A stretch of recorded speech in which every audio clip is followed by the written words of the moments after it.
Hey guys, हम लोग अभी मनाली की तरफ जा रहे हैं और देखिए कितना अच्छा व्यूज़ यहाँ से दिख रहा है। सिर्फ पहाड़ी बर्फ़, यहाँ की वादियाँ दिखने में इतना अच्छा लग रहा है कि मत पूछिए। में नवंबर से लेकर फरवरी तक ही जाना चाहिए। इसके अलावा अगर आप मई जून जुलाई में जाते हैं तो आपको रोहतांग पास, जो कि मनाली से लगभग 50-60 किलोमीटर आगे है, वहां पर बर्फ देखने को मिलेगी। मनाली हिमाचल प्रदेश राज्य में समुद्र स्तर से 1950 मीटर की ऊंचाई पर स्थित है। ये पर्यटकों की पहली पसंद है और इकलौता ऐसा हिल स्टेशन है जहां सबसे ज्यादा पर्यटक आते हैं। मनाली कुल्लू जिले का एक हिस्सा है जो हिमाचल की राजधानी शिमला से 250 किलोमीटर की दूरी पर स्थित है। आइए बात करते हैं कि मनाली पहुंचा कैसे जाए। अगर आप सड़क मार्ग से आते हैं तो आपके पास बहुत से ऑप्शन हैं।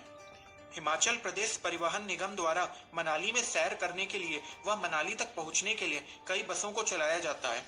राज्य और आसपास के कई शहरों जैसे कि नई दिल्ली, चंडीगढ़, पठानकोट और शिमला से मनाली के लिए डीलक्स बसें मिल जाती हैं। अगर आप रिक्लाइनिंग सीट वाली वॉल्वो बस लेते हैं तो दिल्ली से इनका किराया लगभग 1200 से 1500 के आसपास होता है। और अगर आप हिमाचल प्रदेश की ऑर्डिनरी बसों की बात करें तो इनका किराया 600 से 700 रुपए होता है।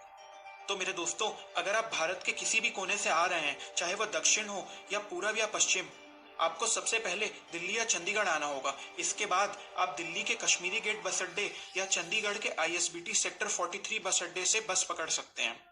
इसके अलावा मनाली आने का दूसरा ऑप्शन होता है गाड़ी। दोस्तों, अगर आप बस में नहीं सफर करना चाहते तो अपनी प्राइवेट कार या टैक्सी के द्वारा भी मनाली आ सकते हैं। दिल्ली से मनाली की बाई रोड डिस्टेंस पड़ती है लगभग 540 किलोमीटर और वहीं चंडीगढ़ से मनाली 300 किलोमीटर पड़ता है।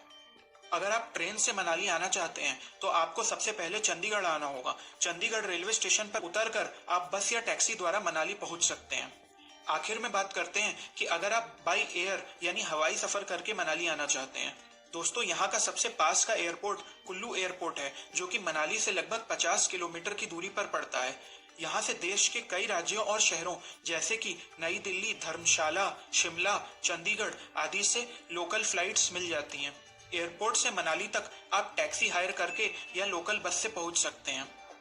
आइए बात करते हैं मनाली में रुकना कहाँ चाहिए।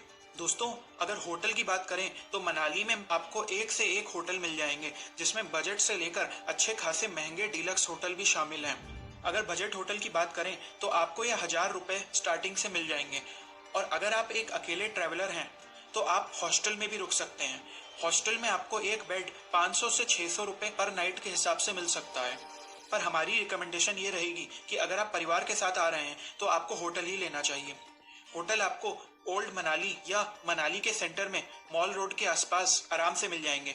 अगर आप पीक सीजन में आना चाहते हैं तो आप पहले से होटल बुकिंग करके आएं तो आपको यहाँ आने पर परेशानी कम होगी। बहुत से होटल में ब्रेकफास्ट, लंच, डिनर का ऑप्शन भी होता है, तो अगर आप उनका कॉम्बो पैकेज बुक करते हैं तो आपको डिस्काउंट भी मिल सकता है। अन्यथा आप बाहर भी खाना खा सकते हैं। यहाँ पर आपको वेज और नॉन वेज दोनों ऑप्शन मिल जाएंगे, क्योंकि मनाली में पूरे देश भर के हर तरफ से लोग आते हैं, तो यहाँ पर आपको खाने की विभिन्न वैरायटी की कोई कमी नहीं होगी। यहाँ पर आपको एक थाली 100 से 200 रुपए के आसपास आराम से मिल जाएगी। आइए अब बात करते हैं मनाली में घूमने की। दोस्तों, मनाली का ट्रिप आप 2 से 3 दिन का बना सकते हैं।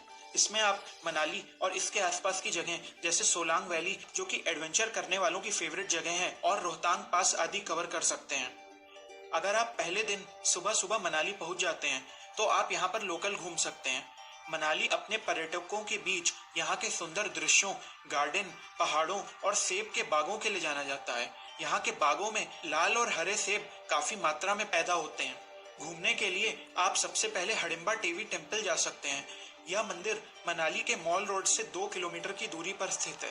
इस मंदिर की रचना 1553 में कुल्लू के राजा बहादुर सिंह ने करवाई थी, और ऐसा कहा जाता है कि इस मंदिर के पूर्ण निर्माण के बाद राजा ने सभी कारीगरों के हाथ भी कटवा दिए थे। यह मंदिर एक ही पत्थर में गुफानुमा आकार में बना हुआ है। दरअसल पौराणिक कथाओं के अनुसार हडिम्बा महाभारत काल में भीम की पत्नी थी। इस मंदिर के आसपास देवदार के पेड़ों का बहुत ही अच्छा बगीचा है, जिसे देखकर आप मंत्रमुग्ध हो जाएंगे। ये जगह फोटोग्राफी करने के शौकीन लोगों के लिए बहुत प्रसिद्ध है। चलिए आगे बात करते हैं वशिष्ठ टेम्पल की। यह मंदिर व्यास नदी के किनारे बना हुआ है और 4000 वर्ष से भी ज्यादा पुराना है। यहाँ पर गर्म पानी के कुंड भी मौजूद हैं, जिसे व्यास कुंड कहा जाता है। इसमें से सल्फर वाटर निकलता है और ऐसा माना जाता है कि इस गर्म पानी में नहाने से हर तरह के स्किन प्रॉब्लम दूर हो जाते हैं।